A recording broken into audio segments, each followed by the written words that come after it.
Selamat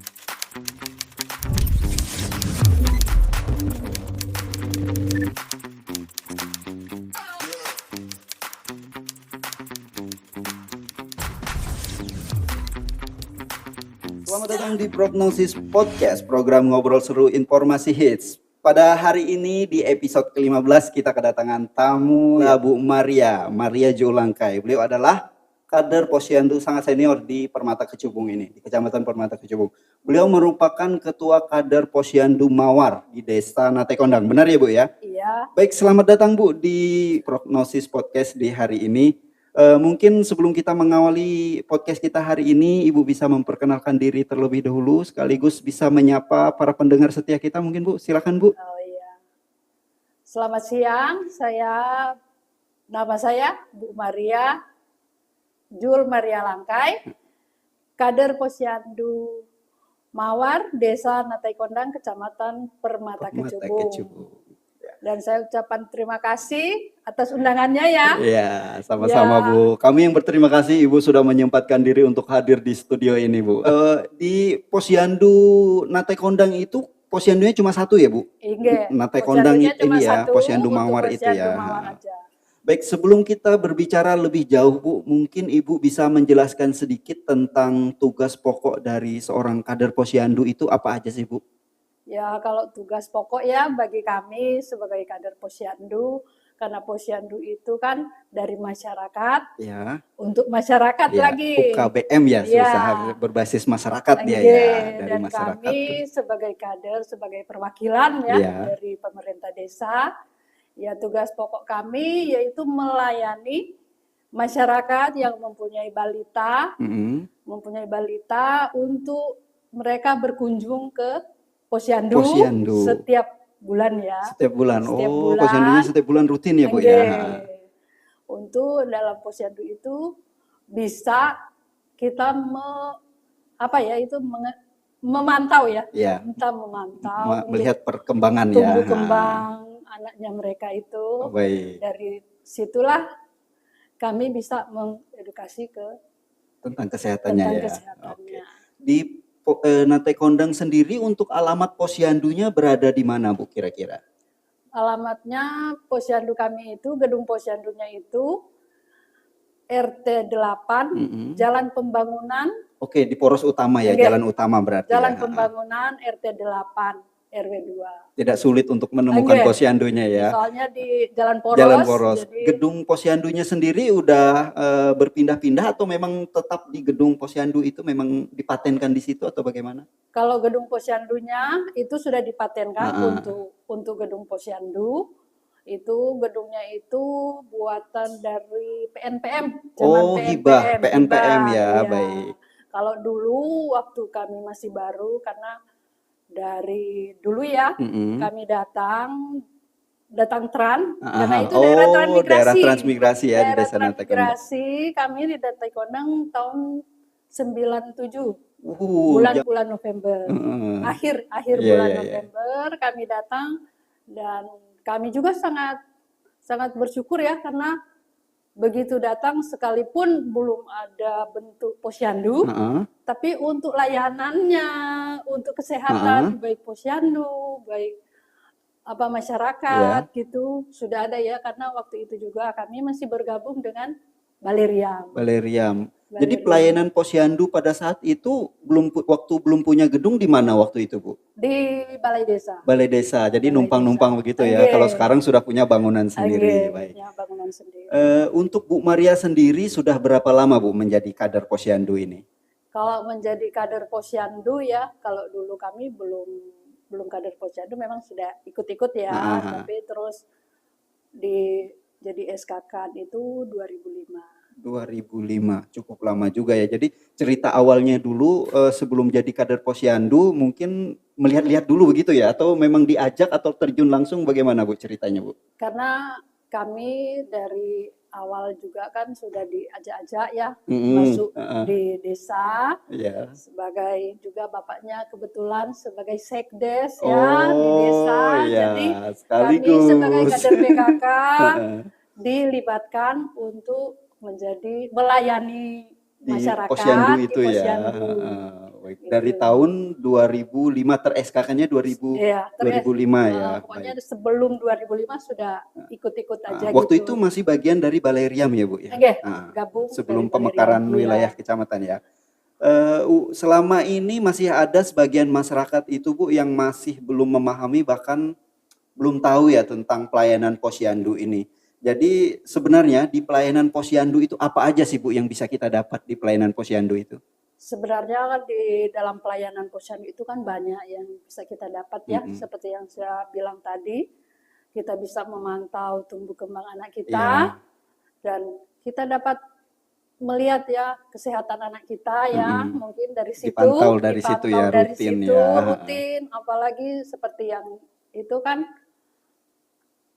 timbangannya, BB-nya ya itu. Berarti bisa. Di posyandu itu ditimbang berat badannya itu rutin berarti ya setiap bulan itu ya. Jadi kita tahu anak ini turun atau naik gitu. Selain itu ada kegiatan apa lagi Bu?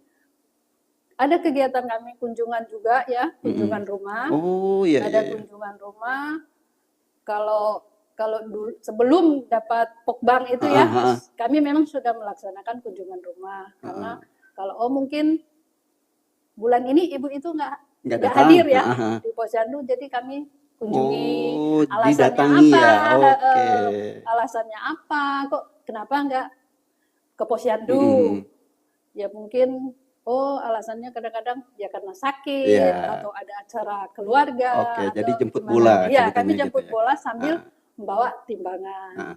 Baik, selain kegiatan di dalam gedung seperti posyandu rutin itu, kegiatan luarnya tadi selain dari pokbang itu ada nggak kegiatan lain yang tidak, maksudnya di luar jam posyandu itu, misalnya seperti PKK kan ada kebun PKK, ada lain-lain. Nah, untuk posyandu sendiri ada nggak kegiatan yang di luar kegiatan posyandu rutinnya itu? Kalau untuk kegiatan rutinnya itu kan yang tiap bulan BKB itu tadi ya, BKB itu ada untuk anak-anaknya, dan karena kalau untuk BKB kan untuk ibu-ibunya. Ibu-ibunya, untuk kami baik itu edukatif, sosialisasi atau penyuluhan buat ibu-ibu. Berarti yang didapatkan itu nggak cuma di balitanya ya, ibunya pun juga kita edukasikan di situ. Kita edukasikan melalui BKB itu. BKB itu merupakan singkatan dari Bina Keluarga Balita, benar ya Bu ya? Itu yang didatangi yang nggak datang ke posyandu aja atau memang yang sudah datang pun tetap didatangi? Ya, kalau yang nggak datang tetap ya kami kunjungin lewat kunjungan rumah tadi ya. Yang sering hadir juga, yang tetap rajin ya, tetap kami kunjungin, atau kami ketemu di jalan atau di warung. Maaf ya, nanti besok mungkin diingatkan begitu ya. Diingatkan gitu, atau minggu depan jangan lupa. Baik, perlu diketahui juga bahwa kader posyandu itu kegiatannya tidak hanya pada saat posyandu ya Bu. Sebelum posyandu pun mereka ada kegiatan. Setelah posyandu pun juga ada kegiatan ya, mengevaluasi siapa yang nggak datang lewat kunjungan rumah tadi ya Bu ya. Baik, cukup berat sebenarnya kerjaan dari seorang kader itu. Dari Ibu sendiri sebagai seorang kader, apa tantangannya yang terberat selama ini Bu? Ya, tantangannya yang kalau kalau sama warga kita aja ya, kalau yang dari Jawa, mereka itu kan ya paham aja lah. Antusiasnya ini tinggi ya Bu. Tinggi. Tapi kalau yang dari lokal itu, apalagi kalau posyandu terus imunisasi, mereka itu udah nggak mau datang. Karena ada ketakutan tentang demam ya. Kalau disuntik itu takutnya demam gitu ya. Ada pantangannya, gitu. Jadi banyak adat istiadat. Kendalanya sih seperti itu aja. Baik Bu. Sebagai seorang kader sendiri kan Ibu sudah cukup lama nih mengabdikan diri di situ, di Nate Kondang khususnya ya. Perubahan apa yang bisa kita rasakan saat ini yang melalui kegiatan posyandu itu, kira-kira apa Bu? Kalau perubahannya sih, kalau pandangan mata saya menurut penilaian Ibu sangat luas ya. Dan untuk pertumbuhan anak-anaknya itu sekarang udah dewasa, maka itu nggak seperti dulu lagi ya. Seperti dulu lagi. Apalagi ini sekarang kan ya desanya sudah semakin maju ya. Jadi perkembangannya juga lebih maju. Saya sendiri kalau ketemu sama mereka, karena dari Tahun sekian dari 2005 sudah kader posyandu. Iya, sekarang mereka sudah beranak lagi. Mereka sudah punya anak lagi, maka saya sering bilang, dulu sampean yang di sini, kok sekarang anaknya. Sudah banyak ya, Bu. Perkembangannya ya. Untuk sekarang kan lagi gencarnya kasus stunting, Bu. Untuk di Nate Kondang sendiri cukup banyak nggak angka stuntingnya, Bu? Sebenarnya kalau stunting kayaknya enggak ya. Enggak, cuma karena BGM-nya itu. Iya, bayi garis di bawah garis merah ya, belum dikatakan stunting ya, masih bermasalah gizinya kurang gitu ya. Baik. Untuk stunting sendiri memang di Nate Kondang itu ya termasuk salah satu desa yang angka stuntingnya itu bisa dikatakan baguslah dibanding desa yang lain seperti itu ya, Bu. Itu semua berkat kerja keras dari pelayanan posyandu, mau PKK dan lain-lain.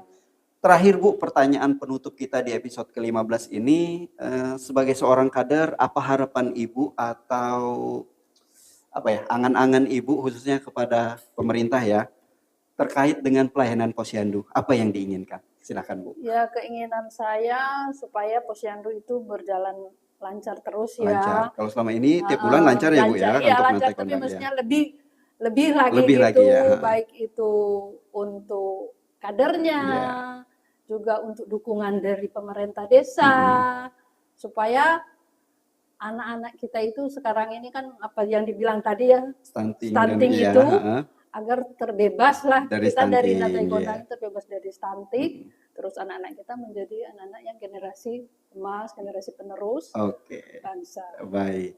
Untuk honornya sendiri kira-kira cukup nggak, Bu? Dengan kerjaan segitu banyak? Karena ini suatu amanah ya, suatu amanah bagi kami sebagai kader. Memang siapa sih yang nggak perlu uang? Semua itu perlu ya. Cuman karena ini suatu amanah, jadi kami bukan menilai dari uangnya. Iya, benar. Jadi kami menilai dari apa yang kami lakukan itu sebagai salah satu bentuk ibadah. Baik. Mulia sekali sebenarnya. Tidak semua orang mampu menjadi kader itu. Jadi kader itu ya bisa dikatakan orang-orang pilihan, Bu. Karena ya itu tadi kerjaannya banyak dan diupahnya pun bisa dikatakan nggak sesuai dengan beban kerjanya itu. Baik, terima kasih, Bu. Sekali lagi kami ucapkan karena sudah meluangkan waktu untuk hadir di sini ya. Sewaktu-waktu mungkin Ibu bersedia lagi ya, Bu, kalau kami undang untuk episode selanjutnya. Ya, baik. Siap aja. Terima kasih. Sampai ketemu lagi di episode selanjutnya. Prognosis Podcast, Perfect Voice and Stay Exist. Oke, terima kasih, Bu. Makasih.